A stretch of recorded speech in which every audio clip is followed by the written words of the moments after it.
बिस्मिल्लाहिर्रहमानिर्रहीम, अस्सलामुअलैकुम, good morning. जुम्मा बहुत बहुत मुबारक हो। इस 7 दिन के अंदर, हफ्ते के अंदर जुम्मा एक ऐसा दिन होता है कि एक तरफ तो हमें घर के अंदर थोड़ी सी हलचल नज़र आ रही होती है, रौनक नज़र आ रही होती है, ऑन द अदर हैंड हमें ये नज़र आ रहा होता है कि आज का दिन एक वक्फे की ख़बर भी लेकर आया कि आगे के 2 दिन या अगर आपकी 1 दिन की छुट्टी होती है तो एक तवक्कुफ़ आ जाएगा, एक वक्फा आ जाएगा जिसमें आप अपने आप के साथ, अपनी फैमिली के साथ वक्त गुजार सकते हैं। तो आज के दिन ज़्यादा से ज़्यादा अल्लाह ताला को याद करें, ज़्यादा से ज़्यादा दुरूद इब्राहिमी भेजें हुज़ूर सल्लल्लाहु अलैहि वसल्लम और अहले बैत पर। एट द सेम टाइम अगर आप कुछ चैरिटी कर लेंगे ना तो वो आपके लिए बहुत अच्छा हो जाएगा, सवाब बहुत ज़्यादा। चैरिटी करना सिर्फ आपकी ज़ात, आपकी दुनिया के लिए अच्छा नहीं बल्कि आपकी आखिरत के लिए अच्छा नहीं, एट द सेम टाइम आपकी मेंटल हेल्थ के लिए अच्छा है और आपके इर्द गिर्द मौजूद सोसाइटी के लिए अच्छा है। लेकिन ये स्पिरिट अब्दुल सत्तार ईदी साहब का नाम मेंशन करना जो है वो बहुत ज़रूरी है। अब क्यों ज़रूरी है? आई थिंक हमें वॉल की तरफ चले जाना चाहिए, बिकॉज पाकिस्तान को मेन स्टेज पे दुनिया के अंदर प्रेजेंट करना, एक ऐसी नेशन जो फिलैंथ्रोपी में बिलीव करती है और दुनिया में सबसे ज़्यादा सोशल वर्क और फिलैंथ्रोपी करने वाली नेशंस में से आती है। पाकिस्तान भी ज़कात देने वाले उन ममालिक में से है कि जो टॉप ऑफ द लिस्ट आते हैं। पाकिस्तानी शहरी औसतन अपनी आमदनी का 1.9% हिस्सा ज़कात के अंदर, खैरात के अंदर देते हैं। बरतानिया में कायम जो कि है वो चैरिटीज़ एड फाउंडेशन की जानिब से जारी करदा एक रिपोर्ट के अंदर ये बताया गया कि पाकिस्तानी दुनिया भर में फलाही सरगर्मियों में सबसे आगे हैं और जो माशरी मावनत होती है इस हवाले से अहम ममालिक में शामिल किया जाता है पाकिस्तान को। पाकिस्तानियों की इस आदत की वजह से कि जो अल्हम्दुलिल्लाह हमारे मजहब ने हमें सिखाई, और फिर अब्दुल सत्तार ईदी जैसे हीरोज़ जो हमारे करंट टाइम के हीरोज़ थे, अल्लाह पाक करवट करवट उन्हें जन्नत नसीब करे, उन्होंने अपने अमल के थ्रू हमें बताया कि किस तरह इंसान की मदद करना हमारा पहला हक फ़र्ज है। बिल्कुल ऐसे इस रिपोर्ट के अंदर 105 ममालिक थे, उसके अंदर पाकिस्तान का नाम आना और टॉप ऑफ द लिस्ट आना डेफिनेटली ये बहुत बड़ी बात है और हमें एक दूसरे को मुबारकबाद भी देनी चाहिए। लेकिन एक ख्याल मैं शेयर कर लूँ। एक तरफ पाकिस्तानीज़ के बारे में कहा जाता है कि मोर देन 80% पाकिस्तानीज़ ऐसे हैं जो ज़कात देते हैं, खैरात करते हैं, चैरिटी करते हैं, लेकिन जब टैक्स कलेक्शन की बात आती है तो उसके अंदर पाकिस्तानीज़ जो हैं उनका इतना ज़्यादा इंटरेस्ट नहीं होता। अब उसका रीज़न क्या है? डेफिनेटली इसके ऊपर बहुत ज़्यादा बात की जा सकती है कि शायद गवर्नमेंट के ऊपर ट्रस्ट की कमी या फिर एट द सेम टाइम के हमारे टैक्स के बदले में हमें मिल क्या रहा है, क्योंकि हम इस्लाम की जो हमारी तालीमात है उसको तो हम मुकम्मल करते हैं, हम लोगों की मदद करते हैं, सदका खैरात करते हैं, लेकिन जब नेशनल लेवल पर बात आती है तो टैक्स के मामले में थोड़ी सी डंडी मार देते हैं। अच्छा, टैक्स के मामले में इसलिए भी डंडी मारते हैं ना आयशा, आप देखें कि एक शिकवा जो आम आवाम का शिकवा जो हमें बाहर अपने बिजनेसेस में या अपने ऑफिसेज में हमें मिलता है आम आवाम से, वो ये है कि हमें इसके एवज मिल क्या रहा है, हमारी ज़िंदगी में आसानी कहाँ पैदा हो रही है। लम्हा फिक्रिया ये है कि अगर आप वैक्सीनेशन लगवाने के लिए अपने बच्चे को सरकारी अस्पताल में लेकर आए तो अक्सर औकात वहाँ पे आपके पास अल्कोहल स्वैब्स भी नहीं होते कि जिससे आपके बच्चों को साफ किया जा सके इंजेक्शन लगाने से पहले। तो आई थिंक कि जब तक इंफ्रास्ट्रक्चर की इंप्रूवमेंट में वो चीज़ फिजिकली नजर नहीं आएगी। पंजाब गवर्नमेंट को हर दफ़ा मैं कहता हूँ कि कुडोस, नून लीग की गवर्नमेंट जब भी आती है आपको रोड्स नजर आती हैं, इंफ्रास्ट्रक्चर नजर आता है, आपको चीजें फिजिकली आपके सामने प्रेजेंट नजर आती हैं। किया है, मैं जवाब शिकवा बिल्कुल कर लूं। जवाब शिकवा ये है कि चले वो आप जब सामने फरीक मौजूद ना हो ना तो आपको डेविल्स एडवोकेट बनना पड़ता है। ये एक पैराडॉक्स बन चुका है। गवर्नमेंट की तरफ से अक्सर ये बात की जाती है कि भाई टैक्स मनी आएगी तो उसके बदले में हम कुछ करेंगे। बहरहाल हम इस पैराडॉक्स के अंदर नहीं पड़ेंगे, आगे जाकर हमने बात करनी है बजट के बारे में और जो हमारा रिपोर्ट कार्ड पिछले साल का आया है उसको भी हम डिस्कस करेंगे। लेकिन राइट नाउ खेलों की दुनिया के अंदर क्या हो रहा है वो आप सब जानते हैं। थोड़ा सा ज़रा बता भी देते हैं कि क्या क्या डेवलपमेंट्स हुई हैं। फीफा वर्ल्ड कप 2026 का शानदार, मुनज़्ज़म और पुरवकार तकरीब के साथ हो चुका है आगाज़। फुटबॉल का सबसे बड़ा आलमी मेला है इसकी मैक्सिको के अंदर ये तकरीब मुनक़िद हुई है और ये इनाग्रेशन सेरेमनी के अंदर बड़े बड़े नाम आए और उसमें सबसे ऊपर जो आता है शकीरा का नाम आता है, साथ बर्ना बॉय भी थे वहाँ पे और जो परफॉर्मेंस थी वो परफॉर्मेंस देखने वाली थी। आई होप आप लोगों ने ना मिस की हो ये ceremony, because there was so much of entertainment. अब पूरा हजूम जो लोगों का यहाँ पे था वो बर्ना बॉय से और शकीरा से और इनके गानों से, और इन्होंने जो अपना एंथम बनाया था उस एंथम की परफॉर्मेंस लाइव से बहुत ज़्यादा बेजूज़ तो हुआ ही हुआ, लेकिन इसी के साथ हमारे पास यहाँ पे बहुत ढेर सारे और भी आर्टिस्ट थे कि जिन्होंने आकर अपनी परफॉर्मेंसेस दिखाई। अब इससे पहले रिवायती अंदाज में मेक्सिको के रक्स दिखाया गया, उसके साथ मेक्सिको वर्ल्ड कप को एक बहुत अच्छे तरीके के साथ एक ओपनिंग सेरेमनी दी गई और इसी के साथ हमें एक चीज़ नज़र आई यहाँ पे कि जो दूसरे आर्टिस्ट मौजूद थे उन्होंने भी आके अपने पॉपुलर हिट्स ही थे जो परफॉर्म किए। लाइक अ कार्निवल, जैसे कार्निवल में होता है ना कि जो परफॉर्म कर रहे होते हैं वो भी उसका हिस्सा होते हैं, और जो देख रहे होते हैं, जो शायकीन होते हैं वो भी उसका हिस्सा होते हैं। ये बिल्कुल एक कार्निवल की तरह यहाँ पर महसूस हो रहा था और सबने बहुत ज़्यादा एंजॉय किया। और इस तरह के इवेंट्स क्यों ज़रूरी हैं या फेस्टिवल्स का होना क्यों ज़रूरी है? ताकि रोज़मर्रा की ज़िंदगी जो है ना उससे एक ब्रेक मिल सके, इंसान के लिए बहुत ज़्यादा ज़रूरी है। अब क्योंकि आगाज़ हो चुका है तो पहला मैच, इफ्तिताही मैच कैसा रहा उसके बारे में कुछ झलकियां आपके सामने रखते हैं या फिर कुछ रीकैप आपको दे देते हैं कि 2026 का ये इफ्तिताही मैच था। इसमें मेज़बान जो है मैक्सिको, वैसे तो 3 मेज़बान हैं, 3 मुल्कों में खेले जाएंगे लेकिन मैक्सिको भी उसमें शामिल है। मैक्सिको ने जनूबी अफ्रीका को 2-0 से शिकस्त दे दी है। मैक्सिको सिटी के तारीखी स्टेडियम स्टैडियो एस्टेका में खेले गए इस फुटबॉल वर्ल्ड कप के इफ्तिताही मैच के अंदर जनूबी अफ्रीका के खिलाफ मैक्सिको की टीम का पलड़ा रहा भारी और 9वें मिनट में एक मूव पर मैक्सिको के योआन कोइनोनेस गेंद को हरीफ के जाल में पहुंचाकर टीम को बढ़तरी दिलाने में कामयाब रहे। Good for Mexico, good for Mexico. And ये जूलियन का पहला गोल है इस 2026 वर्ल्ड कप का। ये दुनिया का सबसे बड़ा वर्ल्ड कप है और इस सबसे बड़े वर्ल्ड कप का जो पहला गोल किया है वो मैक्सिको के जूलियन ने किया है। अब जूलियन ने ये पोजीशन ली थी साउथ अफ्रीका से, उन्हीं के पेनल्टी एरिया के बहुत करीब। South Africa lost the position, Julian के पास बॉल आता है और वो बॉल चला जाता है नेट में। एक्साइटिंग मोमेंट था सबके लिए। ग्रुप डी के और ग्रुप बी के मैचेस के अंदर जो मैं एंटिसिपेट कर रहा हूं, जिस मैच का मुझे मजा आने वाला देखने वाला, that is USA would be up against Herzegovina and Bosnia. तो उस मैच के लिए मैं तो रेडी हूं। एक्साइटमेंट की आप बात कर रहे हैं ना, एक्साइटमेंट हमें पाकिस्तान के अंदर भी बहुत ज़्यादा नज़र आई है। सिर्फ आम लोग नहीं जो फुटबॉल को बहुत पसंद करते हैं, बल्कि हमें ये नज़र आया कि हमारे बहुत सारे पॉलिटिशियंस भी इसके अंदर बहुत ज़्यादा एक्साइटेड भी हैं और लोगों को फैसिलिटेट भी कर रहे हैं। कोशिश करेंगे कि आगे आने वाले सेगमेंट के अंदर हम बात करें इसके बारे में भी, लेकिन एक और इम्पॉर्टेंट इशू है उसके बारे में हम अगर बात नहीं करेंगे तो थोड़ी सी ज़्यादती हो जाएगी। अमेरिकी सदर ट्रंप जो है उनके तरफ से ये कहा गया है कि उनके ख्याल में ईरान के साथ जो मुआहदा होना है उसकी दस्तावेज़ात को हतमी शक्ल देने का मरहला अगले चंद दिनों में मुकम्मल हो जाएगा और इस पर शायद यूरोप में दस्तखत होंगे। ये जब लाइन सामने आई ना मेरे सबसे पहले जहन में यही बात आई कि पहले पाकिस्तान के अंदर ये मुआहदा होने की बात हो रही थी, अब पाकिस्तान की बात क्यों नहीं की जा रही। लेकिन ट्रंप की तरफ से ये कहा जाना, ईरान की तरफ से इसके ऑपोजिट बात की गई है। वो कहते हैं ये खाम ख्याली है, ऐसा कुछ भी अभी तक नहीं पहुंचे हैं हम यहाँ। इस तरह का नहीं होगा। एट द सेम टाइम एक इंपॉर्टेंट चीज़ उन्होंने कहा कि मैं इस चीज़ में पार्टिसिपेट नहीं करूंगा। I will not be participating in this ceremony, और जो कि यूरोप में होगी लेकिन फिर भी मैं पार्टिसिपेट नहीं करूंगा। जेडी वैंस तकरीब में शरीक होंगे और मुआहदे पर दस्तखत भी करेंगे। आबनाए हरमुज़ खोल दी जाएगी मुआहदा साइन करने के बाद। करंटली अमेरिका की पोजीशन आबनाए हरमुज़ पे यही है कि it's going to be closed tighter than ever, कि इससे पहले इतनी ज़्यादा क्लोजर इम्पोज नहीं की गई थी कभी भी आपकी आबनाए हरमुज़ के ऊपर, but America will not bulge. अच्छा, अब यहाँ पे मामलात सिर्फ जो क्या है वो बातों तक महदूद नहीं हैं, लेकिन हम लोग पाकिस्तान में से बैठ के जो चीज़ कर रहे हैं, जो ऑपरेशंस हम लोग इंटरनेशनल स्टेज पे अदा कर रहे हैं, वो हैं one of bringing this conflict to a closure. हम लोग चाहते हैं कि ये जो जंग खुली हुई है इसमें जानी और माली नुकसान मिनिमम हो और दोनों कंट्रीज, दोनों फरीकैन, दोनों states. And important to mention, Netanyahu की तरफ से बयान आया है कि Netanyahu and his state are not a party to this conversation between Iran and United States of America। तो ये एक नया टर्न भी हो सकता है कि वो ईरान के साथ पार्टिसिपेट या अमेरिका के इस मुआहदे के अंदर पार्टिसिपेट नहीं कर रहे और अपने आप को पार्टी कंसिडर नहीं कर रहे। मजीद समझने की कोशिश करते हैं क्योंकि हमें यहाँ पर बैठकर ऐसा लगता है कि शायद मामलात रुके हुए हैं और कुछ डेवलपमेंट नहीं हो रही, लेकिन वो लोग जो बहुत ज़्यादा कनेक्टेड होते हैं, जो बहुत गहरी नज़र रखते हैं इन मामलात को, सिफारती मामलात को अच्छी तरह समझते हैं, वो हमें बेहतर बता सकते हैं। तो हमारे साथ साबिक सफ़ीर सरदार मसूद साहब मौजूद हैं, हम उनकी तरफ चलते हैं और उनसे ही समझने की कोशिश करते हैं। अस्सलाम वालेकुम। खान साहब, कैसे हैं आप? वालेकुम अस्सलाम।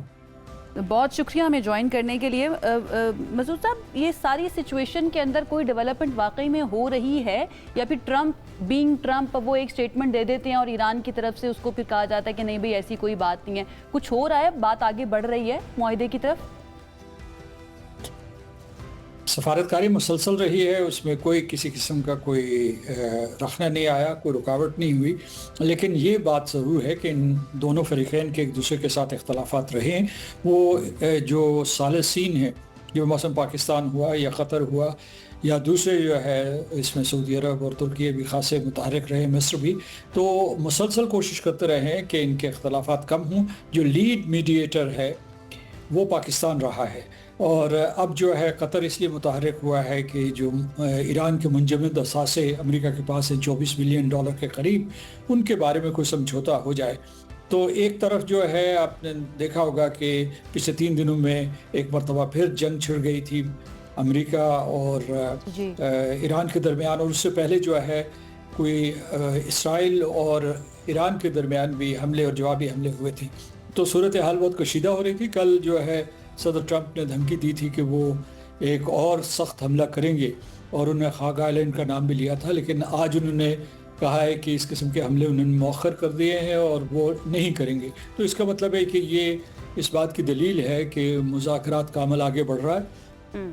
इख्तलाफात हैं। आपने अभी थोड़ी देर पहले जो है अपने तबसरे में कहा, और मैं उससे इत्तफाक करता हूँ कि इसमें एक अहम फरीक इसराइल शामिल नहीं है। इसराइल ने भी ईरान के ऊपर हमला किया था, और इसराइल के इस खत्ते के हवाले से बहुत से अज़ाइम हैं, बहुत से एम्बिशंस हैं। तो वो सिर्फ बैरूत के ऊपर हमला करके, जिसे सदर ट्रंप ने मना किया हुआ है, वो सदर्न बैरूत के ऊपर हमला करके, यानी सदर्न लेबनान पर हमले कर ही रहा है, और 2000 मुरब्बा किलोमीटर उसने उसके ऊपर कब्जा किया हुआ है। लेकिन south of Beirut which is the capital of Lebanon, अगर उसके ऊपर वो अटैक करता है तो वो पूरी की पूरी डील को सबोताज कर सकता है। अच्छा, इसलिए कतर कलामी यही पॉइंट है कि जिस पॉइंट पे मैं चाहता हूँ थोड़ा सा आप रोशनी और डाल दें कि हम लोग चाह रहे हैं कि जंग रुक जाए, दुनिया चाह रही है कि जंग रुक जाए। जंग रुकने का जो सबसे इम्पोर्टेंट पॉइंट है वो है इजराइल का इस जंग में से बाहर हो जाना और ईरान का अटैक्स को बंद कर देना। और आई थिंक अमेरिका और पाकिस्तान की कोशिशें भी इसी डायरेक्शन में। क्या आपको नहीं लगता कि इजराइल का ये कह देना कि हम इसका पार्टी नहीं है इस माहदे के अंदर, ये तो सारी बात को ही ख़त्म कर दिया आपने? जी, ये दुरुस्त है, क्योंकि उसकी वजह यह है कि 2 चीज़ें जहन में रखने की हैं कि इसराइल के कहने के ऊपर अमेरिका ने, जो उनकी इंटेलिजेंस रिपोर्ट थे उनके कहने पर अमेरिका ने ईरान के ऊपर हमला किया था। इस तरीके से यानी ये दोनों मिलकर इसराइल और अमेरिका ने हमला किया था। 21,000 उन्होंने उस फेज़ में हमले किए थे, और कोई ईरान का सूबा नहीं छोड़ा था, लिहाजा वहाँ बड़ी तबाही बर्बादी हुई। उसके बाद जो है जब से सीज़ फायर हुई है, इसराइल ने एक और जंग जारी रखी है, यानी उसने गज़ा में हमले तेज़ तर कर दिए हैं। मकबूजा फ़लस्तीन में उसने जो गैर कानूनी आबादकारी है और उसको तेज़ तर कर दिया है, और फिर जो है जो लबनान का, जैसे कि मैंने कहा कि एक हिस्से के ऊपर कब्ज़ा कर दिया है। और ये अगर ईरान और अमेरिका के दरमियान माहिदा हो भी जाता है तो वो इनखला नहीं करेंगे अपनी फोर्सेस, क्योंकि तकरीबन 5 डिवीजन्स वहाँ मौजूद हैं मखूज़ा इलाक़े में, और के जो मैरीटाइम फोर्सेस भी वहाँ मौजूद हैं। तो इस वजह से मैं ये समझता हूँ कि अगर ईरान और अमेरिका के दरमियान माहिदा हो जाता है, जिसके लिए पाकिस्तान कोशिश कर रहा है और मुझे यकीन है कि वो हो जाएगा, उसके बावजूद इसराइल के लिए एक विन ये होगी कि उसने वहाँ मशरिक़ वस्ता में स्ट्रेटेजिक रियलिटी के नए कंटूर्स डिफाइन कर दिए होंगे। तो ये जहन में रखिएगा। समझौता किस पॉइंट पर कर सकता है? क्या वो लेबनान के हिजबुल्लाह के पॉइंट पर समझौता कर सकता है? एनरिच्ड यूरेनियम के पॉइंट पर एक कोई दरमियानी राह निकल सकती है अमेरिका और ईरान के दरमियान, या फिर स्ट्रेट ऑफ हॉर्मुज़ का मामला भी अब एक नया तनाज़ा बन चुका है बाकायदा तौर पर? इन तीनों में से अगर हम ईरान की तरफ देखें, कहाँ पर थोड़ी फ्लेक्सिबिलिटी दिखाई जा सकती है? जो आपने हरमुज़ को खोलना शर्त अव्वल है, और इसके खोलने से बाकी सारी चीज़ें जो है वो शुरू हो जाएंगी, मतलब उनके ऊपर पेशरफ्त शुरू हो जाएगी। और इसी तरीके से उसके साथ जुड़ा हुआ मामला जो है वो है जो अमेरिका का नेवल ब्लॉकेड है, बहरी मुहासरा है, उसे ख़त्म करना। ये दोनों चीज़ें एक दूसरे के साथ जुड़ी हुई हैं। बाकी जो न्यूक्लियर डील है उस ख़ास तौर से जो मैंने कहा कि जो ईरान के मुंजमद असासे हैं, और दूसरे ये है कि ईरान के ऊपर वक्तन फ़वक्तन अमेरिका और अक़वाम मुत्तहिदा ने और अमेरिका के हलीफों ने जो माशी पाबंदियाँ लगाई हैं उनका ख़ात्मा। और फिर जो अमेरिका को क्या मिल सकता है, मतलब उसे यूरेनियम की अफसूदगी को 60% से घटा के वो 4% तक महदूद कर सकते हैं, या 3.6% तक महदूद कर सकते हैं।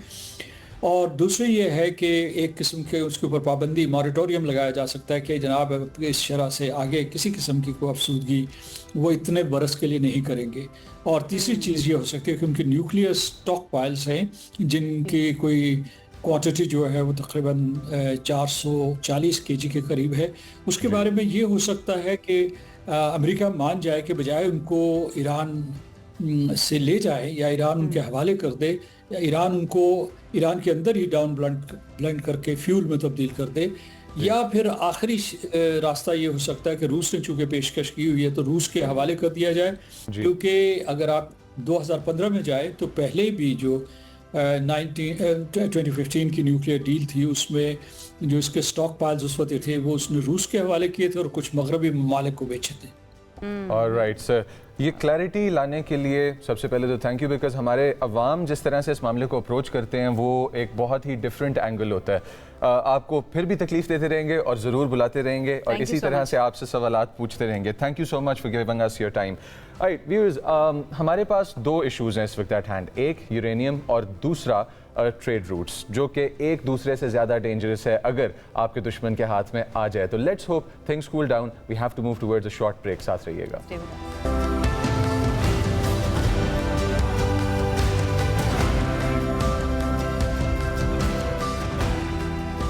जी वेलकम बैक, और विदाउट फर्दर डू हम लोग डाइव करेंगे पाकिस्तान और पाकिस्तान के बजट के अंदर। क्यों? क्योंकि पाकिस्तान का बजट न्यूज़ फ्लैश में तो था ही था पिछले कुछ दिनों से, लेकिन सर्वे पेश कर देने के बाद और नंबर सामने आ जाने के बाद क्लैरिटी आती जा रही है, जिसके अंदर हमें कुछ चीज़ें नई जो पता चली हैं, जो आवाम के लिए नई है, लेकिन हमारे पास जो नंबर्स और कुछ फिगर्स वो नए आए हैं उसमें से एक 7,824 अरब रुपया जो सूद कर्जों के ऊपर वापस किया जाएगा। ये अब एक इतनी बड़ी रकम है कि जिससे हम लोग अपने एजुकेशन का पूरा सेक्टर और उसकी शक्ल चेंज कर सकते थे। Biggest chunk of its the biggest chunk, yes. And Ayesha और मैं हंसते भी हैं कभी कभार बात करते हुए तैयारी के दौरान कि हमारे पास टैक्स रेवेन्यू, पाकिस्तान के अंदर का डिज़ाइन टैक्स का, टैक्स के अंदर प्रोग्रेसिव रिग्रेसिव पॉलिसीज़, और फिर उसके बाद जो टारगेट्स सेट किए जाते हैं उनका रियलिटी में इम्प्लीमेंटेशन हमें नज़र डिफरेंटली आता है। और अच्छा, क्यों? आज बजट पेश किया जाना है, आज का दिन बहुत इंपॉर्टेंट है। कौमी असम्बली का इजलास भी तलब कर लिया गया और उससे पहले काबीना का इजलास भी होगा, लेकिन जो कल हुआ है थोड़ा सा पहले उसको डिस्कस कर लेते हैं। इकोनॉमिक सर्वे पेश किया गया है और उसको हम हमेशा कहते हैं कि it is like a report card for the economic team of government के क्या तय हुआ था, क्या अहदाफ रखे गए थे और वो अचीव हुए हैं या नहीं हुए। इसके अंदर थोड़े से नंबर्स आपको बता देती हूँ, उसके बाद अपने गेस्ट की तरफ हम चलेंगे। जीडीपी 3.7% रही है, एग्रीकल्चर की बात करें 2.89%, इंडस्ट्री में 3.51%, जबकि सर्विसेज का शोबा जो है उसमें 4.09% तक हमें नज़र आया है। ज़रा चलते हैं हमारे अपने गेस्ट की तरफ। डॉक्टर आबिद सुलेहरी साहब हमारे साथ मौजूद हैं, हमारे मईशत हैं, अच्छी तरह से समझते हैं इकोनॉमी के मामलात को और नंबर्स को भी, तो उनसे कहते हैं कि हमें भी समझाइए इन नंबर्स को। अस्सलाम वालेकुम डॉक्टर साहब, कैसे हैं आप? जी वालेकुम सलाम। थैंक यू सो मच हमें ज्वाइन करने के लिए। कोई टैक्स नहीं है, लिहाजा बहुत अच्छा हूँ। वेल लेट्स होप सो, क्योंकि जो पहले टैक्स हैं वही काफ़ी मुश्किल हैं, तो डेफिनेटली बड़ा जुल्म हो जाना था नया टैक्स अगर लगता तो। क्या आपको लगता है कि ये जो इकोनॉमिक सर्वे पेश किया गया है, सबसे पहले तो थोड़ा सा ज़रा हम यहाँ पर तो एहतसाब नहीं करेंगे, लेकिन एहतसाबी अमल की गुफ्तगू तो की जा सकती है। कैसी आपको नज़र आती है परफॉर्मेंस इकोनॉमिक टीम की पिछले साल का, अगर हम देखें तो इकोनॉमिक सर्वे? देखिए, अगर बहुत हौसला अफजा नहीं है तो मायूस कुन भी नहीं है। हमें मारूजी हालात को जहन में रखना होगा। पाकिस्तान ने जब ये रवा माली साल जब शुरू हुआ था 1 जुलाई, तो उसका कॉन्टेक्स्ट क्या था? हम पे जो एक जंग थोपी गई थी जिसमें हमने माशाल्लाह फतह हासिल की बनारुल मरसूस के जरिए। उससे हमारा माली साल स्टार्ट हो रहा था, जिसके फौरन बाद 2025 के फ्लड्स ने पंजाब के अक्सर अजला को मुतासर किया। हमारी कॉटन की जो क्रॉप और शुगर केन की क्रॉप वो भी उससे अफेक्ट हुई। और उसके बाद 1 मार्च से ऑनवर्ड हमने देखा 28 फरवरी से जो मशरिक़ वस्ता की जो सूरत हाल है, जिसने एनर्जी की कीमतें और उसकी सप्लाई को बड़ा अनसर्टन कर दिया है। इन तमाम हालात के बावजूद जो पिछले 4 सालों को अगर हम कंपेयर करें तो उसमें एक हाईएस्ट जीडीपी ग्रोथ हासिल कर लेना गोगा टारगेट मिस हुआ है, लेकिन 3.7 जो है पिछले 3 सालों से वो कदरे बेहतर है। तो वो बज़ात खुद एक इम्पॉर्टेंट फैक्टर है। इसी तरीके से बहुत से दूसरे अहदाफ जो मिस हुए हैं, उसमें टैक्स कलेक्शन भी है, बाकी अहदाफ भी हैं। लेकिन अगर आप ईयर टू ईयर बेसिस पे देखें, इवन जो अपने कर्जों की जो सूद की बात कर रहे थे, 7.8 ट्रिलियन रुपीस जो सूद में जा रहे हैं, अगर आप पिछले 2 बजट उठा के देखें तो ये इससे ज्यादा जो था सूद हम अदा कर रहे थे। लास्ट तो इसमें भी जो टैक्स कलेक्शन का हदफ पूरा नहीं किया तो इस साल का हदफ हम रखने जा रहे हैं 15,000 अरब से ज्यादा। आपको लगता है इज इट टू एम्बिशियस? हम कर पाएंगे जब हम पिछला 12-13 हज़ार अरब का टारगेट नहीं पूरा कर पाए तो? जो पिछले वाला था, ये जो सारी हमने मैक्रो इकोनॉमिक इंडिकेटर्स की कामयाबियों की बात की, ये सब जो डॉक्यूमेंटेड और फार्मर सेक्टर है, खा वो तनख्वाहदार तबका है, खा वो बड़े कॉर्पोरेट बिजनेसेस हैं, उन पे टैक्स नाफिज करके हासिल किया गया। अब अगले साल के लिए जब हम बात करते हैं तो IMF और हुकूमत दोनों को ये रियलाइजेशन है कि इस तबके के पास अब मजीद सख्त नहीं कि इस पे टैक्सों का बोझ ज़्यादा जाए, और टैक्स नेट को बढ़ाना जो है वो पॉलिटिकल विल हो ना हो, इन्फोर्समेंट कैपेसिटी ना हो, अब वो एक मजबूरी बन चुका है। तो अब देखेंगे कि कुछ जो है वो तो जो जिस तरह आपने मेंशन किया कि पहले हम लोग इससे ज़्यादा पेमेंट्स हैं जो क्लियर कर बैठे हैं और इससे ज़्यादा जो कि है बेहतर परफॉर्मेंसेस भी कर चुके हैं, ज़्यादा सख्त माहौल में भी कर चुके हैं। थोड़ा सा negotiations of our team with IMF, इसके ऊपर लाइट डालें। Have we been successful? काफी हद तक। अब देखें, ये बजट 2 दफा इसकी डेट चेंज की गई, 5 जून, 10 जून और फिर अब 12 जून। एक तो जो सूबाई हुकूमतों के साथ वफाकी हुकूमत की मुज़ाकरात चल रहे थे वो उसकी बुनियादी वजह थी, लेकिन दूसरी बुनियादी वजह जो थी वो IMF के साथ निगोशिएशन थे, स्पेशली GST का रेट क्या होगा, किन चीज़ों को एग्जम्पशन दी जा सकती है या नहीं दी जा सकती, सैलरीड क्लास के लिए जो टैक्स की जो थ्रेश होल्ड है उसको इजाफा किया जा सकता है या नहीं, सैलरीड जो करंट ओवरऑल जो टैक्स की स्लैब्स हैं जो कि 6 हैं उनको 8 में स्प्लिट किया जा सकता है कि या नहीं। और आज आप देखेंगे कि उनमें से कुछ चीज़ों पे हुकूमत को जो है वो सक्सेस मिली भी है, लेकिन अगेन जो एक IMF का फंडामेंटल मुतालबा रहा है और वो मेरा ख्याल है कि सूद के जो नंबर हैं उससे आपको समझ में आ जाएगा। IMF को कोई एतराज़ नहीं, आप जितना मर्जी रिलीफ दें, जो मर्जी सब्सिडी दें, लेकिन वो कहता है कि ये कर्ज लेके मत दें। अगर आप कर्ज लेके देंगे तो इसका मतलब है कि अगले साल फिर सूद की जो नंबर है मजीद बढ़ चुके होंगे। हम कर्ज लेकर कर्जे की अक़सात या सूद का खात्मा करें, IMF को इस चीज से कुछ इशू है? IMF ये कहता है कि आप अपना जो पिछला कर्ज है उसको चुकाएं ताकि आपके पास इतना कुशन मिल सके कि आप फिर सोशल सेक्टर डेवलपमेंट पे लगा सकें। और यही वजह के यही वजह के हर साल देखिए हर साल देखें कि आपका जो सूद अदा हो रहा है उसमें कमी आती जा रही है। अब ये क्रेडिट कार्ड पेमेंट की तरह है, जाहिर है कि आज आप पे कर सकते हैं फैमिली के लिए। इशू पता है क्या डॉक्टर साहब, हम अगर मैं अपनी जनरेशन की बात करूँ ना, हमने जब से होश संभाला है तब से हम मुश्किल हालात देखते आ रहे हैं। ऑल दो चीज़ें आप कह रहे हैं बेहतरी की तरफ जा रही हैं और कर्ज की जो सूद की अदायगी है वो कम होती जा रही है, लेकिन जब तक शायद हम IMF से निकलेंगे, हम लोग जो मेरी जनरेशन के लोग हैं नहीं निकलेंगे। अभी आप नहीं निकलेंगे। अगले इस प्रोग्राम के बाद भी एक प्रोग्राम हमें लेना है, वरना अगले जो 2 सालों का एक्सटर्नल फाइनेंसिंग के जो है नंबर्स वो IMF के बगैर नहीं हासिल हो सकते। सिर्फ इस वक्त हमें जो मेजर इम्प्रूवमेंट करनी है वो ये है कि ये टैक्सेस के बोझ को थोड़ा सा जस्टिफाइड किया जाए, वो जो टैक्सेबल सेक्टर हैं जो कि टैक्स नेट में नहीं है उनको लाया जाए। और आपने देखा कि हुकूमत ने वफाकी और सूबाई हुकूमतों ने मिल के अपने तरक्याती प्रोग्रामों में 800 अरब रुपए की कटौती भी की है। अब ये वो जो 800 अरब रुपए है वो एक कुशन फराहम कर सकेगा कि अगर आप कर्जा लेके रिलीफ नहीं दे सकते तो फिर आप उससे रिलीफ देने की कोशिश करें। यानी IMF का असूल बहुत सादा सा है, या आप अपने अखराजात कम कर लें या आप अपनी आमदनी बढ़ा लें, और हमारे केस में तो दोनों करने की ज़रूरत है। और आज के बजट में आप देखेंगे कि इन दोनों पे काम जो है वो आपको होता हुआ नजर आ रहा है। वन फाइनल क्वेश्चन डॉक्टर साहब, वो ये कि बजट जब भी बनाया जाता है, इट्स ऑल अबाउट फोरकास्ट भी किया जाता है, प्रोजेक्शंस की जाती हैं, हमारे पास इतने पैसे आएंगे, हम यहाँ लगाएंगे। उसके अंदर समटाइम्स ऐसे जिस तरह से अभी ईरान अमेरिका जंग हुई, ये अनएक्सपेक्टेड था और ये डेफिनेटली प्लान्स के अंदर मौजूद नहीं था।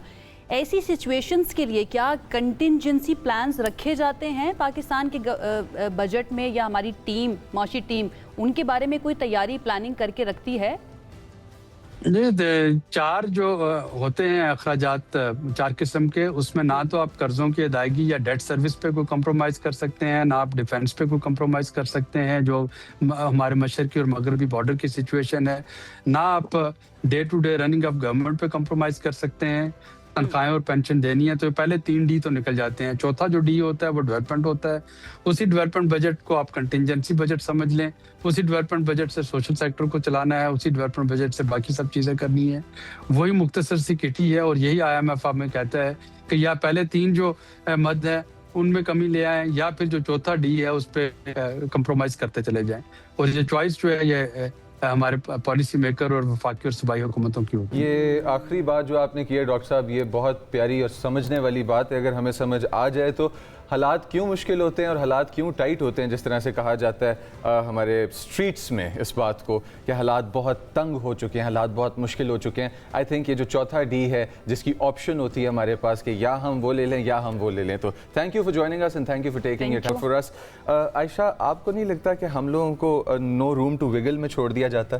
मैंने आपको और डॉक्टर साहब को बता तो दिया कि हम तो इंतजार ही कर रहे हैं कब हालात बेहतर होंगे। लेट्स होप कि इस मरतबा कोई नया टैक्स ना लगे और जो ऑलरेडी टैक्सेस हमने देने उसके लिए भी गवर्नमेंट हमें कुछ गाइड करे कि कैसे, और कुछ नहीं तो हमें साइकोलॉजिकल हेल्प मिलनी बहुत ज़्यादा ज़रूरी है। एक ब्रेक की तरफ जाते हैं, ब्रेक से अभी वापस आ रहे हैं। स्टे विद अस।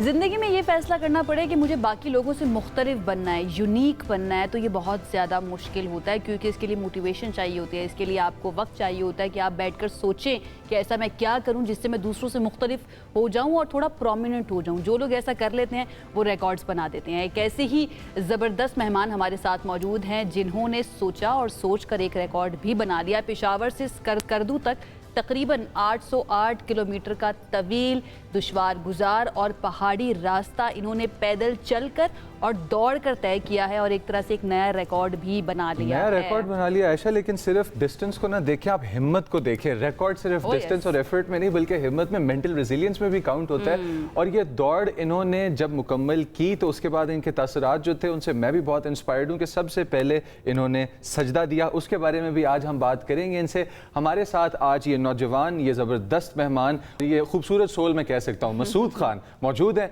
आइए उनसे बात करते हैं। सबसे पहले अस्सलाम वालेकुम मसूद खान, एंड मुबारक, great to have you on our show. इरादा, मोटिवेशन आपकी, आइडिया आपका, थोड़ा सा इसके बारे में बताएं, कैसे आया, किस तरह मुकम्मल कर लिए रन आपने? वालेकुम अस्सलाम, बहुत बहुत शुक्रिया आपका। और ये तो मतलब एक बहुत मुश्किल चैलेंज था। जिस तरह से एक प्लेयर है जर्मनी का, उसने जो है ना 600 किलोमीटर किए पर उसने स्ट्रेट रोड पे किए, तो मेरे जहन में आया, मैंने वो वीडियोस देखी तो मैंने कहा कि हम भी कर सकते हैं इंशाल्लाह। तो मैंने जो है ना उससे भी मुश्किल, मैंने कहा इतना मुश्किल हो कि कोई किसी के जहन में भी नहीं आए, कोई सोच भी नहीं सके।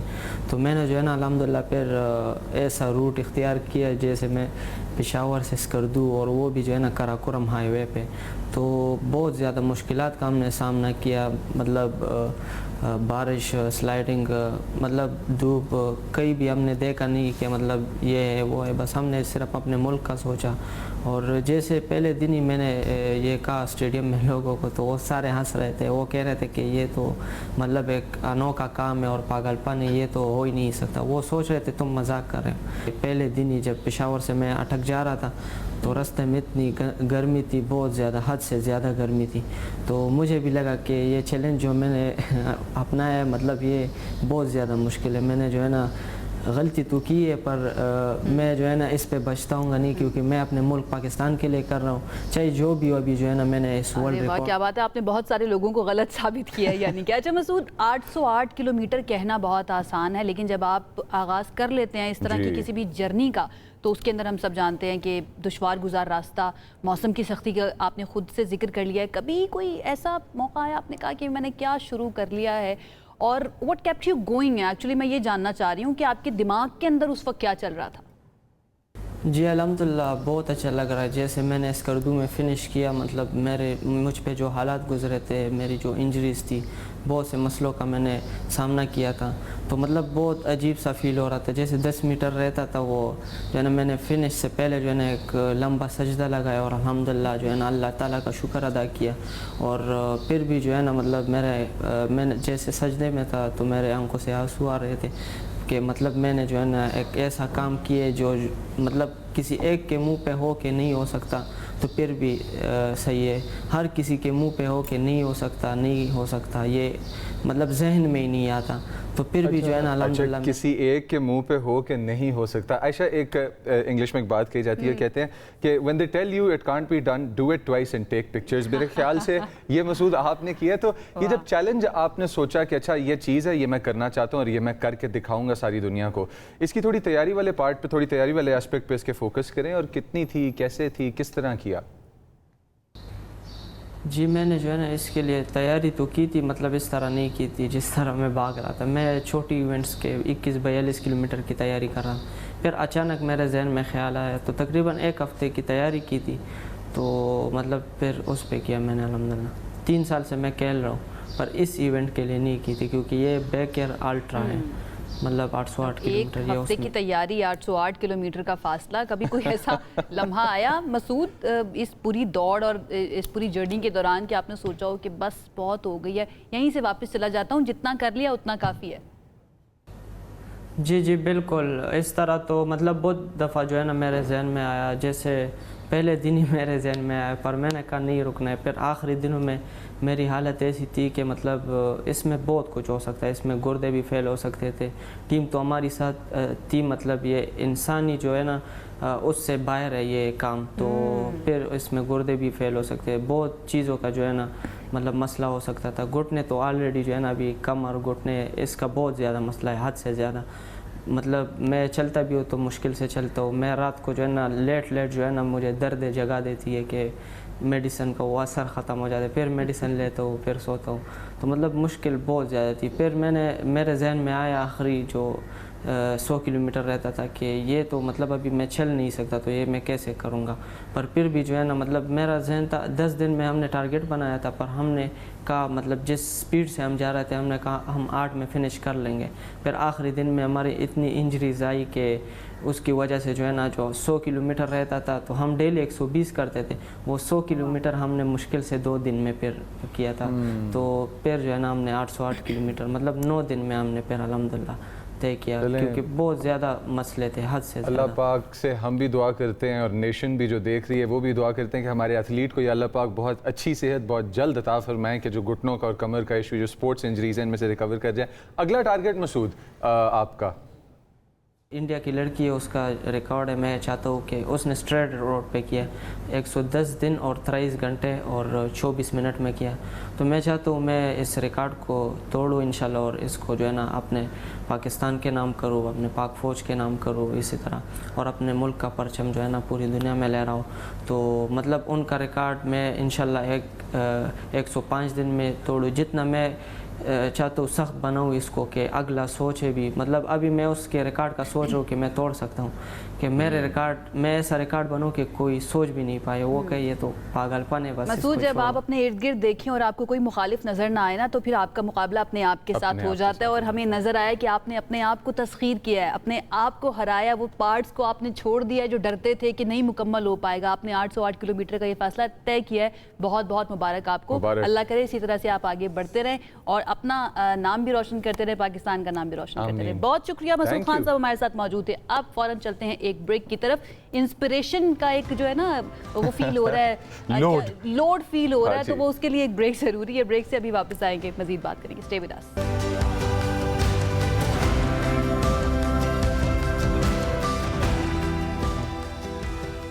वेलकम बैक जी। हमारे पास इस वक्त जो चीज़ at the centre of our discussion, why because हम लोग एक अदद एग्रीगेरियन कंट्री भी हैं, हमारा एग्रीकल्चर बहुत अच्छा भी है, ज़मीन ज़रखेज़ भी है, पॉलिसीज़ अगर ठीक हो ना हो, लेकिन हमारे पास जो ज़मीन है, जो अल्लाह पाक ने हमें एरिया अता फरमाया, वो बहुत ज़रखेज़ है। क्यों बात कर रहा हूँ मैं ज़रखेज़ ज़मीन की? क्योंकि डायरेक्ट इम्पैक्ट होता है क्लाइमेट चेंज का ज़रखेज़ ज़मीन पे और इसके लोगों पे, इसमें से कमा के खाने वाले और इसमें रहने वालों पे। तो ग्लेशियर्स जब मेल्ट होंगे और दर्जा हरारत कंसिस्टेंटली बढ़ता चला जाएगा, समर्स ड्राई और ज़्यादा लंबे होंगे, तो आप जो स्क्रीन के उस तरफ हैं और हम जो स्क्रीन के इस तरफ हैं, मुल्क और ख़ित्ता सेम शेयर कर रहे हैं, ग्लोब हम लोग सेम शेयर कर रहे हैं, सबकी ज़िंदगियाँ इम्पैक्ट होंगी। Less than 1% of carbon emissions and Pakistan consistently ranks in the 5 to 10 top most vulnerable countries in the world. बिल्कुल ऐसा ही। अब हम ये सारा जिक्र इसलिए भी कर रहे हैं कि जब बजट की बात आती है तो बजट के अंदर क्लाइमेट चेंज और उससे निपटने के लिए जो फंड्स रखने हैं उसके पीछे की पूरी वर्किंग भी शेयर की गई है। 2025 जो है 2025-26 ये कहा गया है, ये साल इस तरह का था जब ग्लेशियर सबसे ज़्यादा तेज़ी से पिघले हैं सिंस 1950s। यानी कि ये एक साल के अंदर इतनी ज़्यादा गर्मी हुई है ग्लोबल वार्मिंग की वजह से कह लीजिए, क्लाइमेट चेंज के असरात की वजह से कह लीजिए कि ग्लेशियर्स बहुत तेज़ी से पिघले हैं। उसके बाद एल नीनो का फिनोमेना के ऊपर भी बात की जा रही है कि वो किस तरह से ये सब चीज़ें ना बहुत ज़्यादा टेम्परेचर को बढ़ा सकती हैं। अब इसके लिए पाकिस्तान को करना क्या चाहिए? अगेन हम रेमेडीज़ के ऊपर आ जाते हैं कि जब जो चीज़ ख़राब हो चुकी है उसको हमने ठीक कैसे करना है। अगर ठीक नहीं कर सकते तो अपने आप को महफूज कैसे करना है, या जो अभी भी हमारे पास नेचर मौजूद है उसको प्रिजर्व कैसे करना है। हमारे साथ इस वक्त मौजूद है डॉक्टर तैयब शाह साहब जो कि NDMA एक्सपर्ट हैं डिज़ास्टर रिस्क असेसमेंट के। उनकी तरफ चलते हैं और उनसे ज़रा समझने की कोशिश करते हैं। बहुत शुक्रिया डॉक्टर साहब हमें ज्वाइन करने के लिए। सबसे पहले तो मैं यही जानना चाहूँगी आपसे कि ये जो इकोनॉमिक सर्वे के अंदर बताया गया है कि 2025 का पूरा साल जो है क्लाइमेट चेंज के हवाले से बहुत गर्म तरीन भी रहा है, टेम्परेचर ज़्यादा होने की वजह से ग्लेशियर्स जो है वो बहुत तेज़ी के साथ पिघले हैं। थोड़ा सा ज़रा एक्सप्लोर कीजिएगा इस चीज़ को, और क्या वाकई में इतना नुकसान हुआ है जितना बताया जा रहा है? बिल्कुल, जो ग्लोबल आदादो शुमार के मुताबिक 2025 second warmest year on record है। 2024 नॉर्मली कंसीडर किया जाता है कि हिस्टोरिकल रेफरेंस में सबसे वार्मेस्ट ईयर 2024 था। 2025 वो सेकंड वार्मेस्ट, 2024 से कम लेकिन again second warmest. Now 2026 would be considered as third warmest year, and as per the global projections, 2027 2024 का भी रिकॉर्ड तोड़ेगा और वार्मेस्ट ईयर ऑन रिकॉर्ड ये होगा। तो लास्ट 65 इयर्स में जो हिस्टोरिकल रेफरेंसेस मिलते हैं as per the data record of Pakistan meteorological department, तो 2025 भी वार्मेस्ट ईयर था। अनफॉर्चुनेटली अगर पाकिस्तान की हम क्लाइमेट कन्फिगरेशन देखें, हम कंसिडर्ड होते हैं हाइपर क्लाइमेटिक वेरिएशन वाला कंट्री, यानी नॉर्थ टू साउथ पाकिस्तान का क्लाइमेट पैटर्न काफी डाइवर्स है। Northern region of Pakistan glaciated region है, वहाँ पे स्लाइट इंक्रीज इन टेम्परेचर एक बहुत बड़ा इम्पैक्ट करता है पाकिस्तान के ग्लेशियर प्रोफाइल को। एंड अनफॉर्चुनेटली जो नॉर्थ रीजन ऑफ पाकिस्तान है इसमें सबसे ज्यादा टेम्परेचर में एनॉमलीज यानी टेम्परेचर बढ़ते हुए देखे जा रहे हैं, जबकि पाकिस्तान का जो सदर्न रीजन है वो प्लेन इंडस प्लेन है। ये अब इसकी भी अगर क्लाइमेटिक कन्फिगरेशन देखें तो यहाँ पे भी जो एक्सट्रीम क्लाइमेट पहुंचता है 50 and 50 क्रॉस करता है, पर्टिकुलरली दादू, कंबर, शदादकोट, लारकाना एंड ऑल्सो तुर्बत और सेंट्रल मकरान रीजन का। नॉर्थ टू साउथ पाकिस्तान में एक हाइपर क्लाइमेटिक वेरिएशन है, अराउंड 100 डिग्री सेंटीग्रेड का वेरिएशन नजर आता है।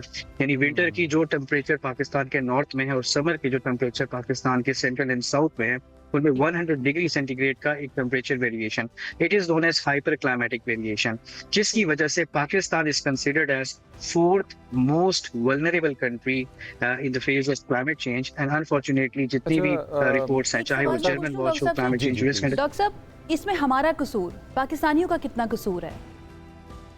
अच्छा, इसमें एक अगर देखा जाए फैक्ट्स एंड फिगर्स पे, तो पाकिस्तान की जो कंट्रीब्यूशन है to the global greenhouse gas it is less than 1%, 0.89% actual figure है। एंड नॉर्मली अगर कसूर देखा जाए तो एटमॉस्फेयर के अंदर सबसे इम्पोर्टेंट जो कंपोनेंट है जो कि ग्लोबल लैंड सरफेस टेम्परेचर या सी सरफेस टेम्परेचर को बढ़ाता है, एटमॉस्फेयर टेम्परेचर को, ये है आपकी कार्बन डाइऑक्साइड की एमिशन। हमारे पाकिस्तान में जो टोटल नेट कंट्रीब्यूशन है to the global greenhouse gas वो मिनिमल है, लेकिन इसका इफेक्ट ऑन पाकिस्तान सबसे ज्यादा एग्रीवेटेड है। That is why risk index के अंदर पाकिस्तान 4th नंबर पे आता है और कंट्रीब्यूशन में पाकिस्तान का एक मिनिमम इसके अंदर कंट्रीब्यूशन है। बट क्योंकि क्लाइमेट चेंज एक ट्रांस बाउंड्री, ट्रांस रीजनल और ग्लोबल फिनोमिनन है और इसका एक टेली क्लाइमेटिक इफेक्ट होता है, मीनिंग दैट कोई भी एक्टिविटी नॉर्थ और साउथ रीजन में हो रही हो अराउंड द ग्लोब, उसका इफेक्ट उन्हीं रीजन्स पे होगा जो कि क्लाइमेट के लिए ग्राउंड जीरो कंसिडर होते हैं। और साउथ एशियन रीजन और साउथ ईस्ट एशियन रीजन ये नॉर्मली कंसिडर होते हैं ground zero for the climate change. इसका भी एक रीजन है, पाकिस्तान एंड साउथ एशिया और the Asia in large, it is the largest continent of the world और it shares it boundary with the warmest ocean of the world. Indian Ocean सबसे warmest ocean है और Asia का South Asian region सबसे warmest land है। अगर दो warmest nature मिल जाए, sea surface and as well as land, तो इससे एक हाइपर एक्सट्रीम क्लाइमेट इवेंट्स होते हैं। देन पाकिस्तान एंड ऑल्सो जो साउथ एशिया का नॉर्थ रीजन है, जो कि हिंदू कुश हिमालयन कराकोरम रीजन, इसमें सबसे ज्यादा ग्लेशियर्स हैं आफ्टर अफ्रीकन एंटार्क्टिक रीजन, यानी इसको थर्ड पोल भी कंसीडर किया जाता है। और unfortunately slight increase in the temperature profile of the north region Hindu Kush Himalaya, उसकी वजह से एक एग्रेसिव मेल्टिंग होती है और aggressive nature of different flash flood, pluvial flood या different types of flooding aggravate होती है। यानी Pakistan and South Asia in general ये एक क्लाइमेट चेंज के लिए ग्राउंड जीरो या मोस्ट वल्नरेबल कंसीडर किया जाता है। इसी पॉइंट को जो कहना चाहता हूँ कि because this is a part of the answer that I want out of you, disaster risk assessment को आप हेड कर रहे हैं और आप देख रहे हैं। फर्टाइल क्रेसेंट जो बर्थ प्लेस ऑफ एग्रीकल्चर समझा जाता है इस दुनिया के अंदर, जो मिडल ईस्ट यानी कि modern day Israel, Lebanon, Iran के कुछ पार्ट्स और ये चीज़ें, यहाँ पे हमें आज को ज़्यादा एरिया हैबिटेबल नज़र नहीं आ रहा, डेजर्ट बन चुका हुआ है। और बर्थ प्लेस थी एग्रीकल्चर की, कि जहाँ से बाकी दुनिया ने सीखा कि फसलें लगाई किस तरह जाती हैं और उठाई किस तरह जाती हैं। पाकिस्तान, आपने अभी बताया, मेरे लिए भी नई इन्फॉर्मेशन थी कि साउथ एशिया का ये जो रीजन है ये ग्राउंड जीरो कंसिडर किया जाता है क्लाइमेटिक चेंजेस के लिए। हम लोग किस ट्रजेक्टरी पे हैं? किस 2027 is expected to be far worse than what we saw in 2020 exactly. तो हम लोग किस ट्रजेक्टरी पे हैं? कितना बड़ा इस वक्त ये सायरन है जो बज रहा है? जी, ये अगर आप बात की करें long range projections of different disasters, तो जितनी भी प्रोजेक्शंस हैं वो ये डिटरमिन कर रही हैं, जैसा कि एज यू सेड कि एल नीनो का ईयर है, ये एल नीनो स्ट्रेंथन होगा मोर इन द एंड ऑफ 2026 और इसका इफेक्ट ज्यादा प्रोनाउंस होगा 2027 में। El Nino year itself means the warm phase of climate. तो अभी जिस साइकिल से हम गुजर रहे हैं, it is a warm phase, तो 2027 में matured El Nino would bring more aggressive effects on the entire disaster landscape of Pakistan. अगर लॉन्ग रेंज प्रोजेक्शंस में देखें तो एल नीनो से नॉर्मली मानसून की बारिशें डिस्टर्ब हो जाती हैं। बारिशें नॉर्मल जिसको हम कहते हैं रेन्स, उसके बजाय कन्वेक्टिव तेज बारिशें या लोकल इनंडेशन की तरह की बारिशें होती हैं। बारिशों का भी दौरानिया कम दौरान में ज्यादा हो जाता है। नॉर्थ रीजन में टेम्परेचर की वजह से ग्लेशियर ज्यादा मेल्ट होते हैं। Landslide, flash floods, debris flow, rock fall, glacier lake outburst flooding and several mountainous hazards ज्यादा प्रोनाउंस्ड होते हैं। बात की जाए रिवर फ्लोज की, नॉर्मली पाकिस्तान के जो रिवर के फ्लोज हैं इनमें 80% कंट्रीब्यूशन हमारे ग्लेशियर मेल्टिंग से होती है, 20% इज नॉर्मली कंसिडर्ड एज जो रेन फेड आपके रिवराइन फ्लोज हैं। अब नॉर्मली ग्लेशियर्स के मेल्टिंग की वजह से आपकी रिवर के ऊपर भी एक स्ट्रेस आता है और हाइड्रोलॉजिकल स्ट्रेस पर्टिकुलरली कि जब आपके ग्लेशियर ज्यादा मेल्ट करेंगे तो उस टाइम पे रिवर का फ्लो ज्यादा होगा, शायद जिस टाइम पे हमें रिवर का ज्यादा फ्लो चाहिए भी नहीं। फॉर इंस्टेंस रिवर काबल देख लें। एक सवाल मैं कर लूं छोटा सा, because we are almost out of time. सवाल ये है कि आर वी डूइंग इनफ? क्या हमने जो फंड्स एलोकेट हम करते आए हैं या कर रहे हैं, या जो हमारी अप्रोच है माफ़ कीजिएगा, जो हमारी अप्रोच है क्लाइमेट चेंज को टैकल करने की, उसके असरात को टैकल करने की, क्या वो ठीक है? डायरेक्शन ठीक है हमारी? जी, गवर्नमेंट की जो ट्रेजेक्टरीज डेवलप्ड है उन्हीं के according national disaster management plan and also climate change policy और द नेशनल एडॉप्टेशन प्लान, उसमें जो segments of climate change adaptation है and climate change mitigation, there are lot of things to be done and अभी भी I think कि हमें climate change के subject को मोर सीरियस लेना होगा। अभी भी हम सीरियस नहीं ले रहे, हालांकि असरात हमारे सामने खड़े हुए हैं। इससे ज़्यादा अनफॉर्चुनेट सिचुएशन क्या हो सकती है? Doctor Tayyab, thank you so much हमें ज्वाइन करने के लिए। इसको ऐसे समझ लीजिए कि अमेरिका के अंदर, यूरोप की किसी कंट्री के अंदर एक कंपनी या एक इंडस्ट्री काम कर रही है और वो अपना फुजला जो है वो समंदर के अंदर डाल देती है, तो उसका नुकसान उस मुल्क को नहीं हो रहा बल्कि एक्यूमुलेट होते हुए हमारी जैसी कंट्री, पाकिस्तान जैसी कंट्रीज़ को हो रहा है। हालांकि इसमें पाकिस्तानियों का कोई कसूर नहीं है। कोऑर्डिनेशन के साथ काम करना पड़ेगा। कोई भी 1.5 ईंट की मस्जिद बनाकर अब नहीं चल सकता इस दुनिया के अंदर। एक ब्रेक की तरफ जाते हैं, ब्रेक से वापस आएंगे तो मजीद बात करेंगे। स्टे विद अस।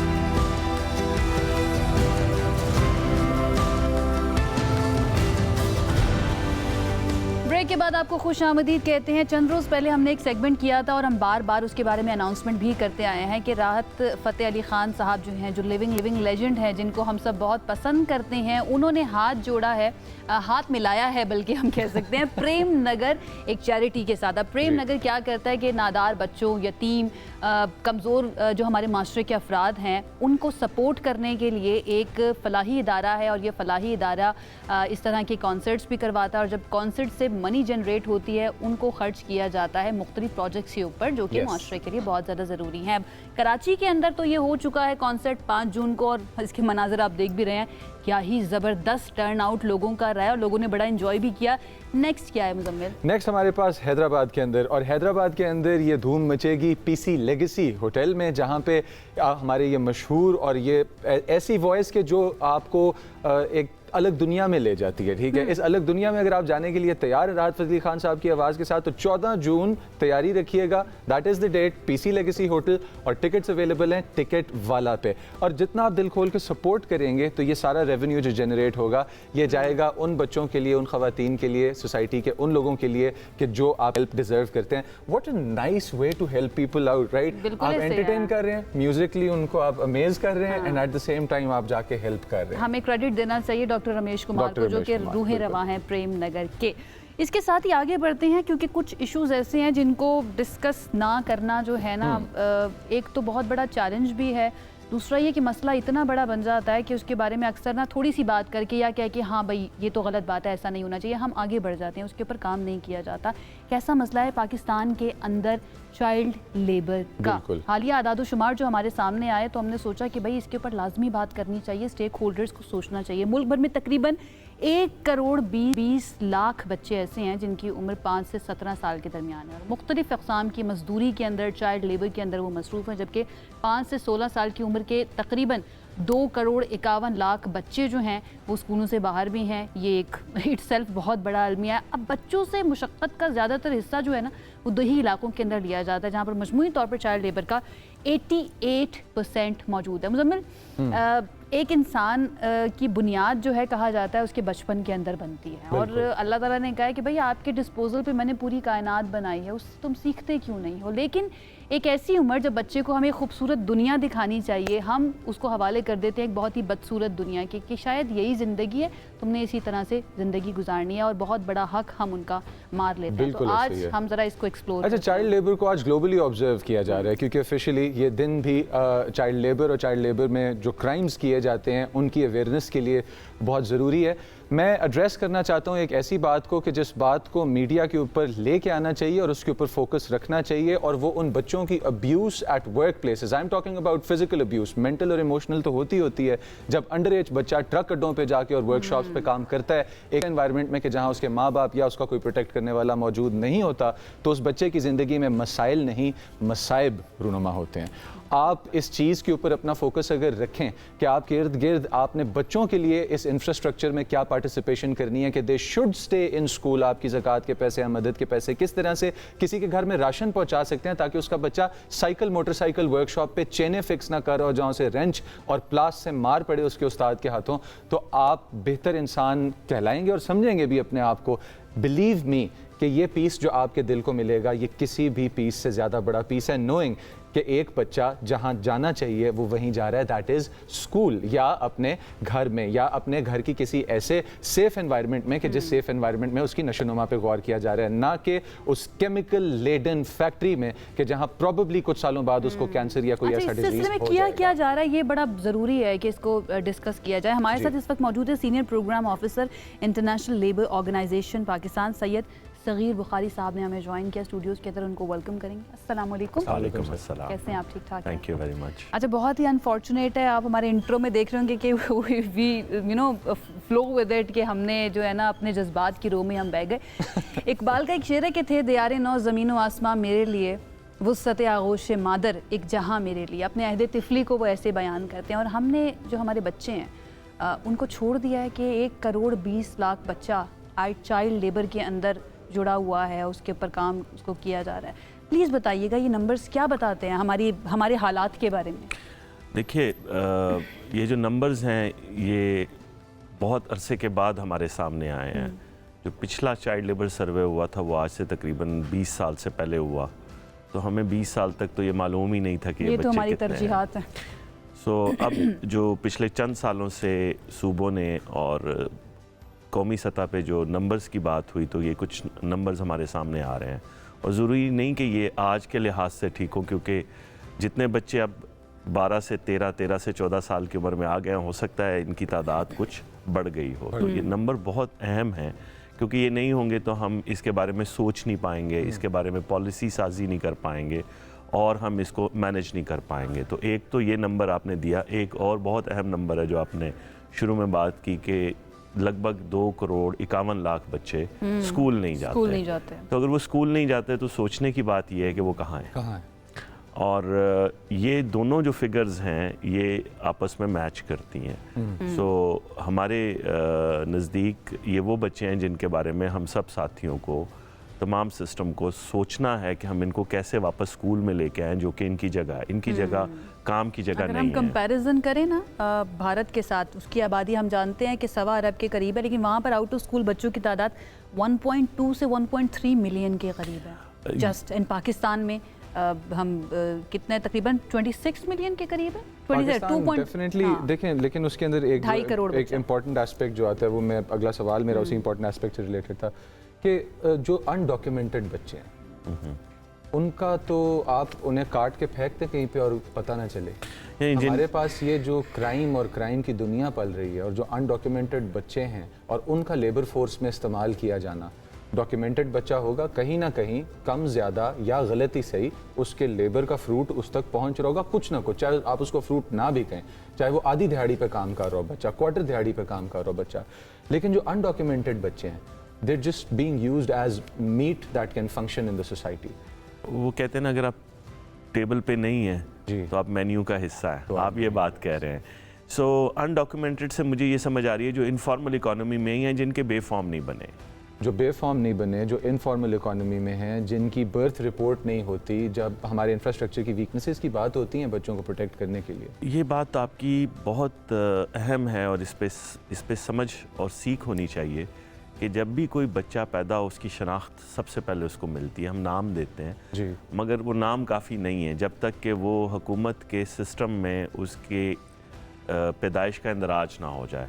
उस वक्त तक तो वो किसी मुल्क का शहरी नहीं है, तो ये उससे नहीं छीनना चाहिए, ये सबसे पहले उसको देना है। शनाख्त देनी चाहिए। शनाख्त जो है वो सिर्फ नाम की हद तक नहीं है, उसका प्रॉपर इंदराज बहुत ज़रूरी है और इस पर काफ़ी मेहनत भी हो रही है। मगर ये मेरे ख्याल में हमें बहुत ज़्यादा इस पर बात करने की ज़रूरत है कि कैसे हम बच्चों के वालिदैन को और माशरे में उन इंस्टीट्यूशन को इंश्योर करें। किसी हद तक इस पर काबू पाया गया है, बहुत बेहतरी आई है पिछले सालों में, मगर जो बुनियादी मसला है वो ये है कि बच्चे इस वक्त मुशक्क़त कर रहे हैं जो नहीं करना चाहिए। नहीं करना चाहिए। इसका मतलब ये है कि वो उनका जो हक़ है एक अच्छी ज़हनी सेहत का, तालीम का, एक समाजी तहफ़्फ़ुज़ का, एक उनका जो हक़ है कि वो अपनी पोटेंशियल को देख पाएँ, सीख पाएँ, वो हम उनसे ले रहे हैं। तो ये जो बच्चे हैं इनका ये हक़ हमें हर हालत में इन तक पहुँचाना है। और मुशक्क़त में कोई बुराई नहीं है, मगर मुशक्क़त में उस वक़्त बहुत मसला आ जाता है जब वो किसी बच्चे की ज़हनी सेहत, उसकी समाजी सेहत, उसकी तालीम, उसकी दुनिया के बारे में जो उसकी सीख है उसके ऊपर असर डालना शुरू कर दे और उसको एक ऐसा शहरी बनने में मजबूर कर दे जो कि माशरे में अपना पोटेंशियल नहीं दे पाता। तो ये जो 2,51,00,000 बच्चे हैं, या जो आपने फिगर दी है, डिफरेंट प्रोविंसेस में डिफरेंट इस वक्त फिगर्स हैं, मगर एक डाटा हमारे पास मौजूद है। हम सबको इनको किसी न किसी तरह से वापस ज़िंदगी के उस हिस्से में लेके आने की ज़रूरत है जहां इनका पोटेंशियल इनको वापस मिल सके। ILO का प्रोरोगेटिव जो है वो क्या है, आपके स्पेक्ट्रम जिसमें आप काम करते हैं, थोड़ा सा वो एक्सप्लेन कीजिएगा। एंड गवर्नमेंट के साथ मिलकर किस तरह की पॉलिसीज़ बनानी चाहिए इन बच्चों को वापस लाने के लिए, ताकि उनका बचपन उनको उनके हाथ में वापस दिया जा सके कि आप बच्चे हैं। आलमी इदारा मेहनत बुनियादी तौर पर एक सह-फरीकी इदारा है, तो हुकूमत, वर्कर्स और एम्प्लॉयर्स, जिन्हें आजर और अजीर कहते हैं, ये मिल के दुनिया के हवाले से इक़दार को सेट करते हैं या नॉर्म सेट करते हैं। It's a norm setting organisation. और हमारे पूरी दुनिया में जो कन्वेंशंस, रिकमेंडेशंस और प्रोटोकॉल्स होते हैं वो बनाते हैं और फिर मुल्क उनको रेटिफाई करते हैं और उन पे काम करते हैं। जैसे पाकिस्तान ने ऑलमोस्ट 39 कन्वेंशंस और प्रोटोकॉल्स को रेटिफाई किया हुआ है, इंक्लूडिंग 2 जो बहुत अहम हैं चाइल्ड लेबर के हवाले से। एक कन्वेंशन 138 है और एक 182 है जो 1973 में आया और उसके बाद आया। एक ये बताता है कि आपने किसी बच्चे की उम्र कम से कम क्या होगी जब वो काम से रोशनास हो सके। जो हम और थोड़ी वो कितनी है? ये मुख्तलिफ हालात के लिए है, मगर नॉर्मल स्टैंडर्ड ये है कि 15 साल से छोटे बच्चे को काम से नहीं जोड़ना चाहिए। मगर डेवलपिंग कंट्रीज जैसे कि हम हैं, यहाँ पे 13 और 14 साल भी हो सकता है लाइट वर्क के लिए, मगर शर्त ये है कि उस बच्चे की तालीम, ज़हनी सेहत और जिस्मानी सेहत और उसके साथ साथ समाजी सेहत पे कोई असर ना पड़े। डिसाइड कौन करेगा कि लाइट वर्क क्या है? एक वक्त हमारे पास ख़त्म हो चुका है, लेकिन एक चीज़ को मैं लाजमी मेंशन करना चाहूँगी कि हम इसके अंदर बच्चों को शामिल नहीं कर रहे हैं। जो सोशल मीडिया के ऊपर वीडियोस बना रहे हैं, वीलॉगिंग कर रहे हैं, वो भी तो एक मेहनत ही है, वो भी तो एक तरह का चाइल्ड लेबर ही है कि आप पैसे कमाने के लिए, एक बच्चा जो मैकेनिक की दुकान पे काम कर रहा है वो भी पैसे कमा रहा है, एक बच्चा घर में बैठकर जो वीडियो बना रहा है वो भी पैसे के लिए काम कर रहा है। तो अल्टीमेटली दोनों की जहनी सेहत के ऊपर फ़र्क पड़ेगा और उसके ऊपर हमें काम करना चाहिए। सगीर साहब, थैंक यू सो मच हमें ज्वाइन करने के लिए। आई विश हमारे पास और वक्त होता, because this is my favourite topic और इसके ऊपर ना थोड़ा जज्बाती भी हो जाते हैं हम अक्सर बात करते हुए। एक ब्रेक की तरफ जाते हैं इस थॉट के साथ कि अपने बच्चों के सामने ना अपनी परेशानियों का बहुत ज़्यादा जिक्र मत किया कीजिए। पैसा पैसा पैसा, जब आप हर वक्त यही बात करते रहेंगे तो उनके जहन के अंदर भी ये चीज़ आ जाएगी कि शायद पैसा ही सबसे अहम होता है और वो कमाएंगे तो सब कुछ अच्छा हो जाएगा। एंड अल्टीमेटली जब असल रियलिटी सामने आती है बड़े होने के बाद, तो वो फिर डिप्रेशन और एंजाइटी का शिकार हो जाते हैं। एक ब्रेक की तरफ जाते हैं, stay with us. This segment is brought to you by AKD Securities Limited. जी, आज का दिन बहुत ज़्यादा अहम है पाकिस्तानी मईशत के लिए। क्यों? क्योंकि आज अगले माली साल का यानी कि 2026-2027 का बजट जो है वो कौमी असम्बली में पेश किया जाएगा। तकरीबन 17,000 अरब रुपए का ये बजट है। अवाम की नज़रें लगी हुई हैं, हमारी नज़रें लगी हुई हैं कि भाई क्या कुछ सस्ता होगा, क्या कुछ महंगा होगा। लग ऐसा रहा है कि बहुत सी चीज़ें महंगी हो सकती हैं, लेकिन नया टैक्स अब तक की इत्तलात के मुताबिक उसके लगने का कोई इम्कान हमें नज़र नहीं आ रहा है। स्पेशली अगर हम सैलरी क्लास की बात करें, तनख्वाहदार तबका यानी कि सैलरी क्लास जो है उसको 50 अरब रुपए टैक्स रिलीफ देने के वादे की बात भी हो रही है, जो कि बढ़ते टैक्स से बहुत ज़्यादा परेशान है। यानी कि हम और आप लोग जो 9 to 5 करते हैं या फिर कहीं पर नौकरी करते हैं, तो उसके लिए थोड़ा सा ज़रा इंतज़ार करना पड़ेगा, क्योंकि 3 बजे कौमी असम्बली का इजलास होना है और उस इजलास के अंदर ये बजट पेश किया जाना है। और अगर हम अपने पास्ट ईयर्स को देखें तो उसके अंदर बिल्कुल इस प्रोग्राम के स्टार्ट में हम डिस्कस कर चुके हैं कि इससे ज़्यादा मुश्किल हालात में से पाकिस्तान पहले गुजर के आ गया है। So all hope is not dead, but at the same time हमें ये चीज़ देखनी है कि हमारे लिए कंफर्ट जोन्स कहाँ होंगे और कहाँ ऐसी जगह होंगी कि जहाँ हम थोड़ा सा प्रेशर एक्सपेक्ट कर सकते हैं। अब मनी मैटर्स के अंदर बात की जाती है आपकी पॉकेट और किस तरह से आपकी ज़िंदगी पे असर पड़ेगा चीज़ों का। तो executive vice president AKD Shoaib Memon साहब हमारे साथ मौजूद हैं। अस्सलाम वालेकुम सर, वेलकम। एंड वालेकुम अस्सलाम। हमारे पास जो कारोबारी अफराद हैं वो बजट के अंदर रिलीफ के मुंतज़िर हैं, जो हमारे पास सैलरी लोग हैं वो बजट में रिलीफ के मुंतज़िर हैं। मुल्क के अंदर आम बंदा ये सोच रहा है कि मुझे रिलीफ मिलेगा मेरे रोज़मर्रा ख़र्चे के ऊपर, लेकिन हम लोग पेट्रोल की तरफ देखें तो पेट्रोल के ऊपर लेवी से रिलेटेड कुछ ख़बरें आ रही हैं हमारे पास। बजट कट्स प्रोविंशियल जो आ रहे हैं उनको अगर देखा जाए तो कोई डेंजरस सिचुएशन नज़र आती है। कुछ क्लैरिटी प्रोवाइड करें ज़रा, पाकिस्तान किस इकोनॉमिक एरा की तरफ जा रहा है? वैसे कारोबारी अफराद पर तो इल्ज़ाम है कि वो टैक्स देते नहीं हैं। जी शोएब साहब। जी देखिए, सबसे पहली बात तो ये कि पिछले 2-3 साल में पाकिस्तान में इकोनॉमिक स्टेबिलिटी जो है वो एक आई है। ग्रोथ अभी आनी है, लेकिन ये है कि हमारे जो मेजर इश्यूज थे बजट डेफिसिट के, प्राइमरी सरप्लस के, करंट अकाउंट डेफिसिट के, आई थिंक वो काफ़ी हद तक जो है वो हमने मैनेज किए हैं। पिछले महीने आप देखें कि आपकी जो वर्कर्स रेमिटेंसेज हैं, चाहे वो ईद की वजह से, हज की वजह से भी हों, लेकिन रिकॉर्ड रेमिटेंसेज आई है। तो पाकिस्तान को जो करंट अकाउंट इशू पे, करेंसी पे इशू थे, वो फिलहाल मैनेज हो रहे हैं। अब ये पाकिस्तान के इकोनॉमिक मैनेजर्स के ऊपर है कि वो अपनी इकोनॉमी जो है वो आगे किस तरीके से मैनेज करते हैं, जो ऑयल प्राइस शॉक्स हैं उनको किस तरीके से एब्जॉर्ब करते हैं और किस तरीके से उनको लेकर आगे चलते हैं। ये अच्छी बात है कि एक प्रोएक्टिव पॉलिसी है सेंट्रल बैंक की भी और फाइनेंस मिनिस्ट्री की भी, और वो काफ़ी अच्छे तरीके से मैनेज कर, जैसे कि इंटरेस्ट रेट जो है वो 1% के करीब 1% बढ़ा दिए गए थे और अभी फिर 15 जून को इंटरेस्ट रेट के ऊपर एक मॉनेटरी पॉलिसी कमेटी की मीटिंग ड्यू है। तो जैसा कि हमने पहले डिस्कस किया था कि ऑयल प्राइसेस अगर बढ़ती रहेंगी तो हो सकता है कि सेंट्रल बैंक को इंटरेस्ट रेट्स बढ़ाने पड़े, लेकिन जैसे ही ऑयल प्राइसेस नीचे आएंगी तो फिर वो जो इंक्रीज इन इंटरेस्ट रेट है वो फिर जो है रोक दिया जाएगा। और हमें लगता है कि अब क्योंकि ऑयल प्राइसेस नीचे आ रही हैं, कई दफ़ा ऐसे हुआ है आने के बाद वो दोबारा बढ़ गई हैं, लेकिन क्लियरली नज़र आ रहा है कि ऑयल प्राइसेस वीक हैं।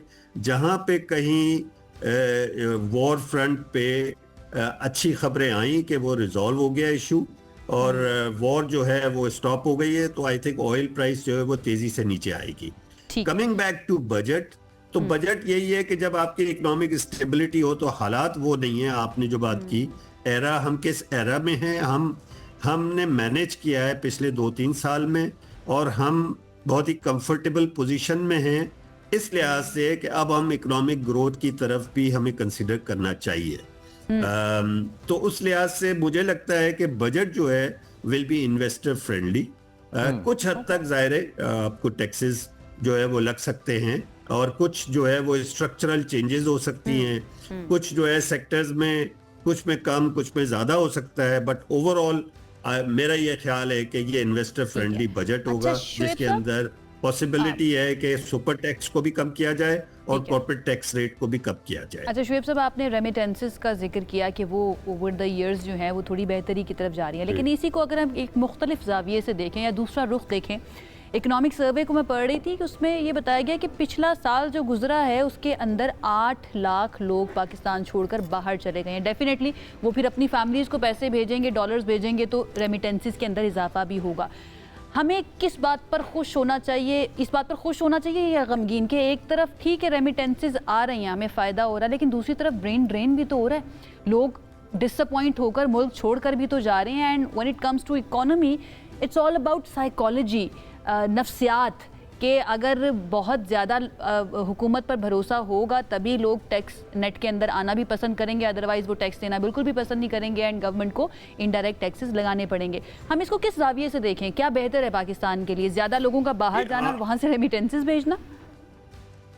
जी, मीडियम टू लॉन्ग टर्म में देखिए पिछले 30 साल में ब्रेन ड्रेन बड़ा ज़्यादा हुआ है और कई लोग, मैं मिसाल देता हूं, जैसे कनाडा की इमिग्रेशन ऑफर हो रही थी आज से 10 साल 20 साल पहले, 25 साल पहले, कई लोग गए, फिर वो वापस आ गए, कहने लगे कि हमें वहाँ नहीं रहना, हमें पाकिस्तान में ही रहना है। फिर वो लोग, काफ़ी लोग वापस भी गए और उन्होंने देखा कि यहाँ पे कोई ग्रोथ नहीं हुई तो लोग वापस चले गए। तो ब्रेन ड्रेन तो पाकिस्तान से हुआ है और recently in the last 3 years specially हुआ है, लेकिन वो वर्कर साइड पे ज़्यादा है।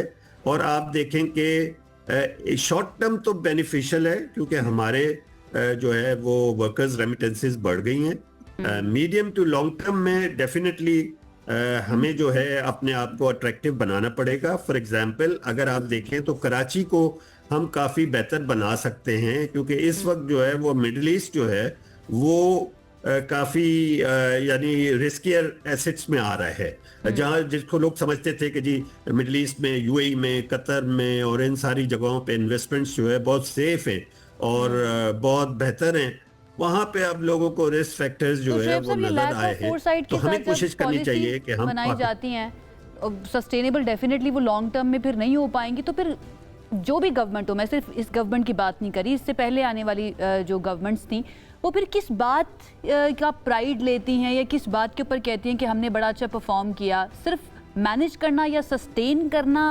ईयर टू ईयर हालात को, इसको वो कामयाबी समझते हैं? क्योंकि लॉन्ग टर्म के अंदर तो हमें कुछ नज़र नहीं आता, सस्टेनेबल पॉलिसी नज़र नहीं आती। जी, आपकी बात जो है कुछ हद तक सही है कि पास्ट में यही हुआ है और हमें हमेशा एक उम्मीद अच्छी रखनी चाहिए क्योंकि हम बहुत ज़्यादा अंडर परफॉर्म कर चुके हैं। तो मैंने जो बात की है वो मैंने यही बात की है कि हमने स्टेबिलिटी अचीव की है, हमने ग्रोथ अचीव नहीं की है और हमें ग्रोथ अचीव करने के लिए अभी मजीद हमें बहुत ज़्यादा काम करना है चीज़ों पे और हमें सबसे पहले law and order situation, security situation, अपनी कानून को बेहतर करना है ताकि लोग जो है वो समझे कि भाई हमें, और फिर आपकी यूटिलिटीज़ जो है बिजली, पानी, गैस, ये चीज़ें आपके पास जो है वो अगर बेहतर होंगी तो फिर आपके पास इन्फ्लक्स होगा। हमारे सिर्फ नॉन रेजिडेंट पाकिस्तानीज ही अगर लोग जो है आके रहे, दुनिया में लोग फॉरेनर्स आके रहते हैं, हमारे यहाँ तो अपने लोग जो है वो हमें चाहिए कि हम उन्हें अट्रैक्ट करें और वो यहाँ पे आए। जो मेरा ये ख्याल है कि इन 2-3 सालों में हमने स्टेबिलिटी अचीव की है। आप देखिए कोविड के दौरान जब लोग बाहर नहीं जा सकते थे, जो लोग हर साल बाहर ट्रिप करते थे, तो आपने देखा कि कई लोग जिन्होंने पाकिस्तान प्रॉपर नहीं देखा था, दुनिया देख ली थी, लेकिन जब उन्होंने पाकिस्तान देखा, स्कर्दू और ये खूबसूरत जगहें देखी, तो दे रियलाइज कि पाकिस्तान इज एज ब्यूटीफुल और probably more beautiful then other parts of the world. So I think हम टूरिज्म को प्रमोट कर सकते हैं। आई थिंक हम दूसरी इन्वेस्टमेंट्स को प्रमोट कर सकते हैं। हमारे पास एजुकेशन बहुत अच्छी है। एजुकेशनल जो गवर्नमेंट इंस्टीट्यूशंस थे, जो नेशनलाइजेशन के बाद जो है उनसे प्रोडक्टिविटी कम हो गई थी, तो प्राइवेट सेक्टर से एजुकेशनल इंस्टीट्यूशन सामने आए। तो आई थिंक हमारे पास इंफ्रास्ट्रक्चर और स्ट्रक्चर अभी भी हमारे पास इन प्लेस है।